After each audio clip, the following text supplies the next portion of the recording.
A very good evening and welcome to Doordarshan Kendra Kohima. I am Zijinga Mehta with the news. First, the headlines.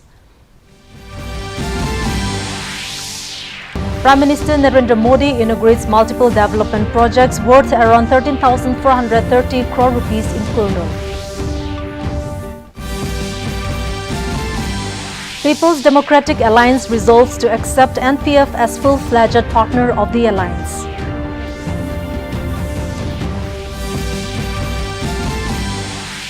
Director Youth Resource and Sports Nagaland Ketositio Sekose encourages private schools for diverse educational ecosystem.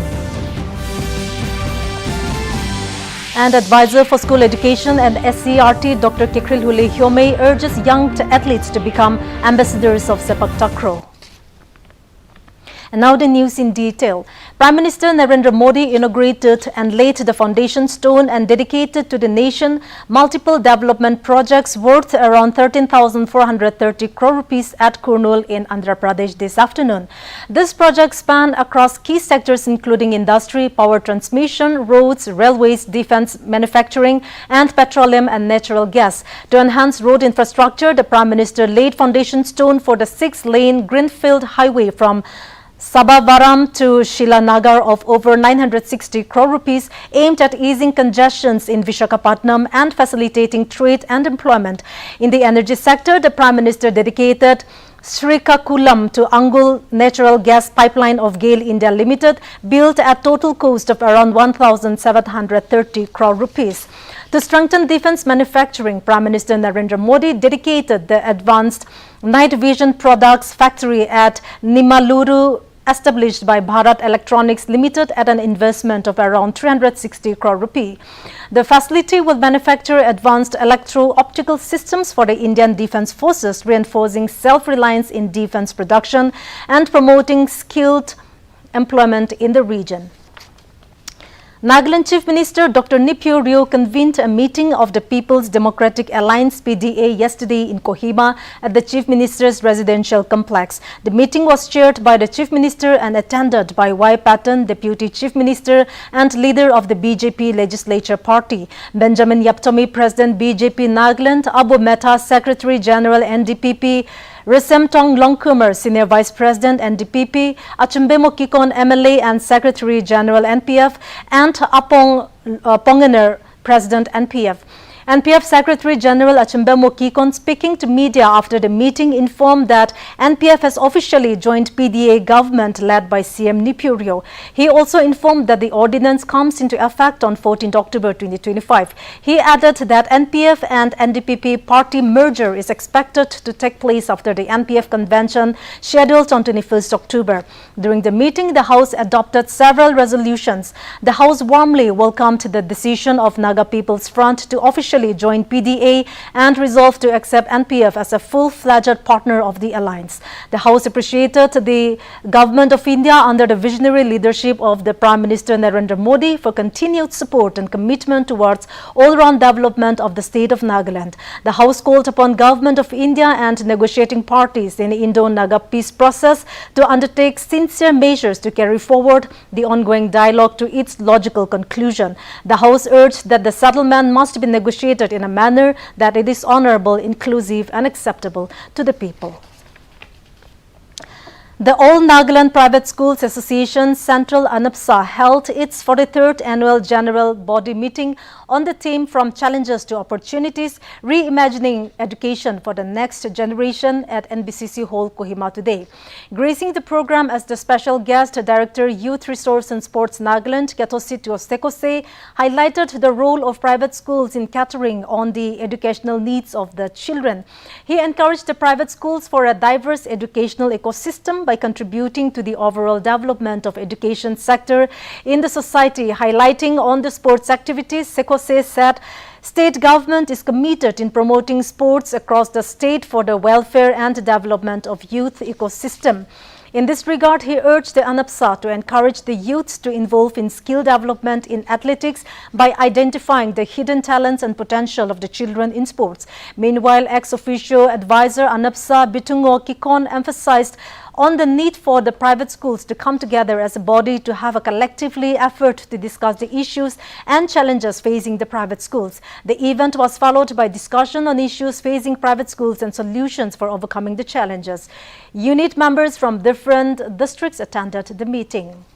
I think it resonates well with the theme of our 43rd Annual General Body Meeting.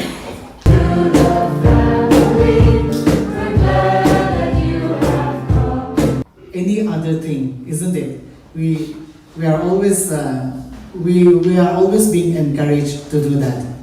So thank you. And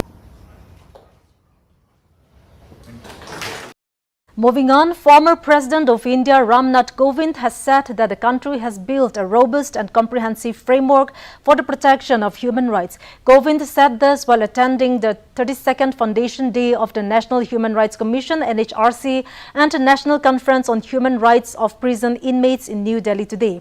He said since its establishment, the NHRC has evolved into one of the most respected human rights institutions in the world.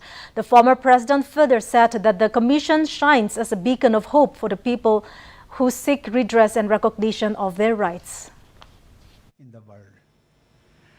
Through its investigations, advisories, interventions, and advocacy, NHRC has given voice to the voiceless and brought human rights concern into the heart of governance.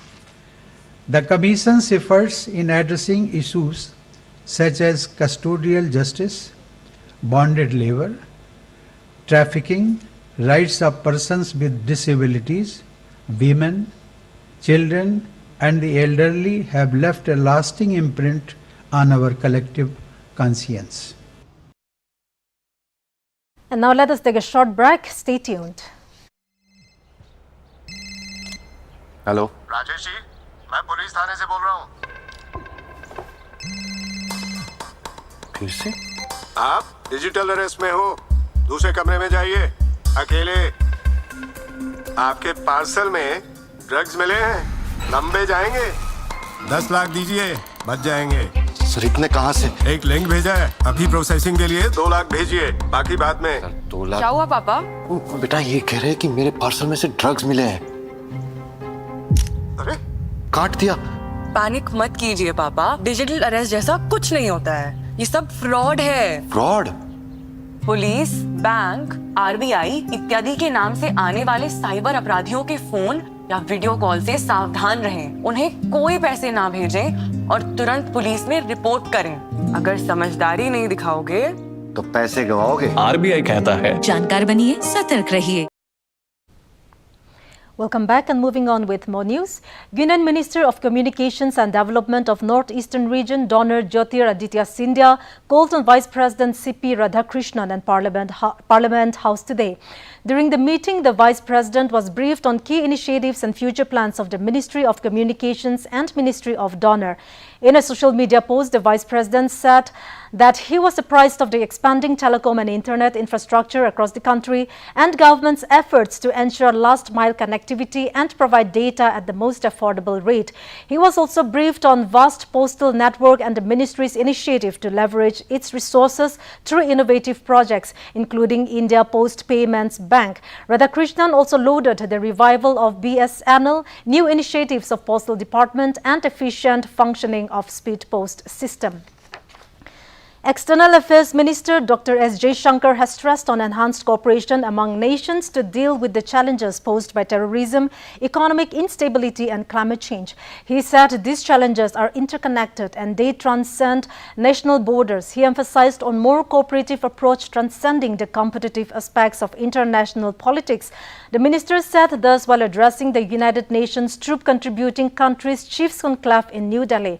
Dr. Jaishankar said that the country has consistently advocated for justice, dignity, opportunity and prosperity for all society and people.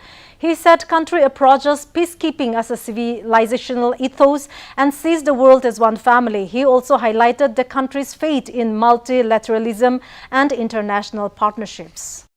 In the timeless phrase of Vasudhaiva Kutumbakam, this is not just cultural wisdom, but an outlook that anchors our worldview. It is why India has consistently advocated for justice, dignity, opportunity, and prosperity for all societies and peoples. Commerce and Industry Minister Piyush Goyal has said that the country has remained the fastest growing economy in the world for the last 4 years and it aims to sustain in this momentum for the next 20 years. He said that over 25 crore people have been lifted out of poverty in the last decade with the new middle class powering the country's economy. Addressing the India-Brazil's business dialogue in New Delhi, Goyal said that the ongoing visit of the Brazilian delegation led by Brazilian Vice President Geraldo Alckmin will lay a strong foundation for elevating the partnership between the two countries. A two-day state-level Catch Them Young Under-14 Sepak Takraw tournament organized by Department of Youth Resources and Sports in collaboration with All Nagaland Private Schools Association ANAPSA concluded yesterday at Indira Gandhi Stadium, Kohima. Gracing the closing ceremony, a special guest advisor for school education and SCERT, Dr. Kekril Hyome, commended the department and ANAPSA for their joint efforts in nurturing young sporting talents through Catch Them Young initiative and lauded the enthusiasm of both boys and girls teams from various districts. He revealed that Nagaland will soon host the Asian Women's Sepak Takraw Championship featuring athletes from over 20 South and Southeast Asian countries. Highlighting the readiness of local infrastructure, he said the Indira Gandhi Stadium complex now meets national standards and is capable of hosting international level tournaments. Discipline, confidence and perseverance are essential to becoming a winner, Dr. Hyome stated, adding that Nagaland has so far produced 23 international Sepak Takraw players who have represented India and brought laurels to the country. He encouraged young athletes to become ambassadors of the sports and promote Sepak Takraw across Nagaland. In the boys category, King David Higher Secondary School Chumagidima emerged champions, while Eastern School Mon and St. Thomas Higher Secondary School Dimapur finished second and third respectively. In girls category, Lorna's Higher Secondary School Dimapur secured first position, followed by Green Valley Mon and Mungleo Valley School Saijan Paran in second and third place respectively.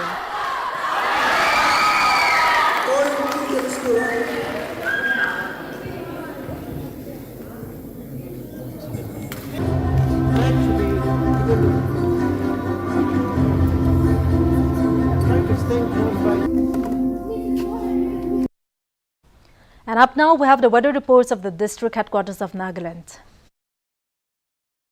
Kohima today recorded a maximum temperature of 26 degrees Celsius and a minimum temperature of 15 degrees Celsius, while Dimapur had a maximum temperature of 31 degrees Celsius and a minimum temperature of 20 degrees Celsius. Wokha experienced a maximum temperature of 27 degrees Celsius and a minimum temperature of 19 degrees Celsius. Mokokchung had a maximum temperature of 28 degrees Celsius and a minimum temperature of 16 degrees Celsius. Mon had a maximum temperature of 30 degrees Celsius and a minimum temperature of 19 degrees Celsius. Towards the east, Twinsang had a maximum temperature of 22 degrees Celsius and a minimum temperature of 13 degrees Celsius. Zinebuto had a maximum temperature of 26 degrees Celsius and a minimum temperature of 15 degrees Celsius. Phek had a maximum temperature of 23 degrees Celsius and a minimum temperature of 13 degrees Celsius. That's all for the weather report. And to wrap up the news, here's a recap of the main points. Prime Minister Narendra Modi inaugurates multiple development projects worth around 13,430 crore rupees in Kurnool.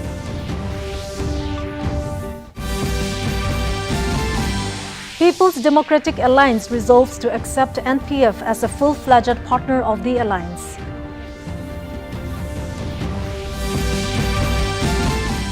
Director, Youth Resource and Sports Nagaland, Ketositio Sekose encourages private schools for diverse educational ecosystem. And Advisor for School Education and SCERT, Dr. Kekril Hyome, urges young athletes to become ambassadors of Sepak Takraw. And with this, we have come to the end of this evening's bulletin. Thank you for watching. Good night.